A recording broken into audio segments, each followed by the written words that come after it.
Welcome everyone to this training session on Erwin Data Modeling. I'm going to be your instructor for this training session.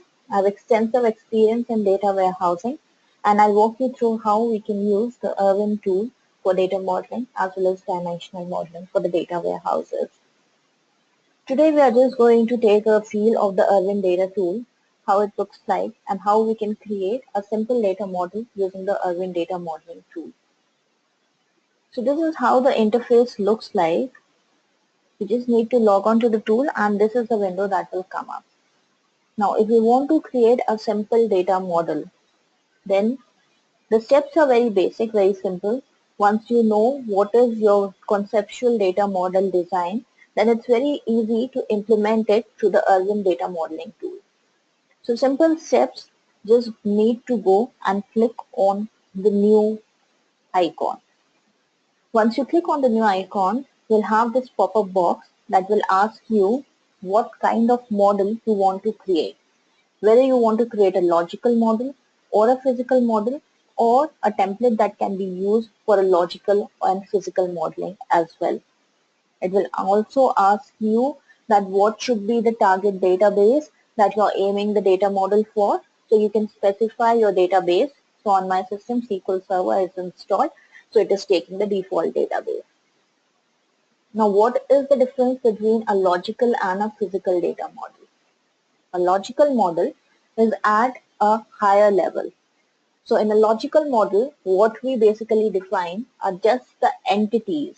Entities are nothing but tables for a database. So we define the entities, we define how many columns and which columns would be there in those entities, and we define the relationship between the entities. This makes my logical data model. What is a physical data model? A physical data model will have all the database specific specimens of the logical data model. So it will have the table names, the correct table name as they would appear in your database. It would have the correct column names as they would appear in the database. It needs to define the data types, the data length, all these things need to be defined for a physical data model. So a physical data model is the one that will get implemented in the database. So a good practice probably, at least in the beginning, is to go with the logical physical model so we can see how the physical model is coming up as we go on designing the logical model. So once we have made our selections, we can just click on OK and this window will come up. And this is where we can define our data model. Now if you look here, you can see that there's a drop down in which we can define what kind of view do we want. Do we want to see our design in the logical view or in the physical view? So when you click on physical, you'll see that on the left hand side there are a lot more options because these are database specific options and these need to be defined because a physical data model is ready to be implemented in a database. So all these properties need to be defined. So going back to the logical model, the model that we need to start a design with, what we need to create, the very first step in creating the logical data model is to identify the entities. So once through the discussion, through the understanding of the business requirements and the conceptual data modeling is done, we have identified the subject areas for which we need to define the data model. The next step is to design the logical data model. So we already have the understanding of the business requirements. We have already identified the entities that we would need in our data model. So now I need to define those entities. So the first step is to define an entity. So I just need to go here. There is the entity icon over here. I just need to click on this and then click it here on my data model window. So by default, my entity would have a name, which I can change. It would have an area where I can specify the key columns for this entity and the other attributes for this entity. So let's take a simple example. Let's create an employee table. So the name I want to give is employee. So just go and type it there, employee or EMP. Next, I want to define the key column for this entity or this database table. So just press on tab and it will move on to the key column area. I can define my key column over here, the primary key on the column which I want in this entity or table. So that for me is employee ID. Next, I want to define the other attributes. So again, press a tab and go over here and define your attribute names. So this is employee name. I want another attribute. So you can just put an enter and define your next attribute. So I want the employee date of birth. So that is my next attribute. I want the employee salary. That becomes my next attribute. In this way, I can define any number of attributes as I need for my table design. So I can keep on defining my attributes. Now once I have defined my attributes, I've defined my entity, which is a table in the database. I have defined the attributes, which will be the columns in that table. I also need to define now what would be the data types for these columns. So just right click on this, on the entity that we have just created, and go to entity properties. So this will show me the entity properties. So this is an employee table. It's not logical only. We'll be needing it for the physical data model as well. And these properties are on the level of the entity. Now what we want to do is we want to change the attribute properties or the column properties, because now we need to define the data types. So let me go to attribute properties now, and I can see all the attributes that I have defined for this table over here. Now you can see the employee ID we defined in the key column area. So that has been selected as the primary key. I can see that selection over here. Another thing that I can observe is that all the logical data types have been defined by default as char 18. Now I don't want those data types to be there as char 18. I want to define my own data types as per the column that I have defined. So employee ID, I want it to be an integer column. So I can just go and select the integer data type. Employee name, it could be char, but I would prefer a varchar. So I'll just define a varchar. I can define my own length for the varchar. So let me define 25. Employee date of birth, probably I want this as a date column. So let me go to the drop down and see I have a date column over here. So I can define the date column. The employee salary again could be integer. So I'll just go and define it as an integer column. The hire date again would be a date column. So let's just define this as a date. So as I click on these columns, you can see that the properties I can also see at the bottom over here. So it is easier for me to change those properties. This is my primary key column. So I've defined, I can change the data type of this column, but the nullability option is not enabled for me because I've defined this as a primary key. So it has to be not nullable. The next column is employee name. Here again I can go to the bottom and define my logical data type. I can define my nullability option. So I can have it as null, I can have it as not null. If I want to put it as not null, I can put it as not null. Let's put it as not null. So you can change the properties over here. You can go look what are the properties and you can change your properties over here for the attributes that you have defined on the entity. So this looks okay for us. So we'll just close this and come out of this. So now I have defined my entity, which is called ENP for employee. I have defined my primary key on this entity, which is employee ID, and I have defined my columns on this entity. Now let me go and define another table to link with this table.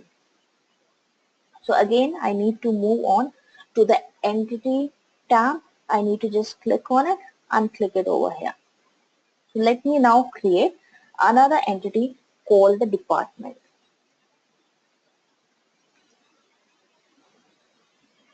So this I'll call as DEPT for department. Now I want to define a key column for this.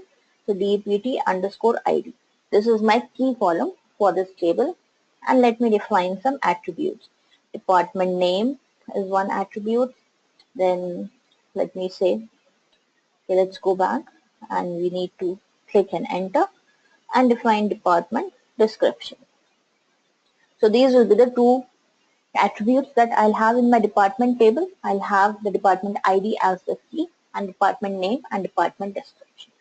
Again, let me define the attribute properties. So let me right click, go to attribute properties. Department ID, I want it as an integer. So let me go and define this as an integer. Department name, I want it as a varchar. So let me just go and define this as a varchar. Again, I can define the length. So let me define it as 20. Again, department description would again be a varchar for me. So let me select varchar and define the length as 100. Again, if you see at the bottom as well, we can make those selections for the primary key column, the key column that we have defined. The nullability option will not be enabled. For other columns, we have the nullability columns. Let's just close it. So these are the two tables that we have for now.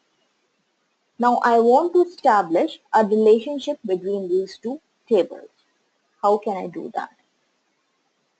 Now there is no common column that we have between these two tables, or no common attribute based on which I can define a relationship. So let's say each employee in an organization would belong to a department.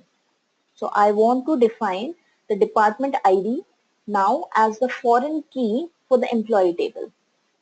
So based on the department ID, I can go to the department table and fetch out the description of the department or the name of that department.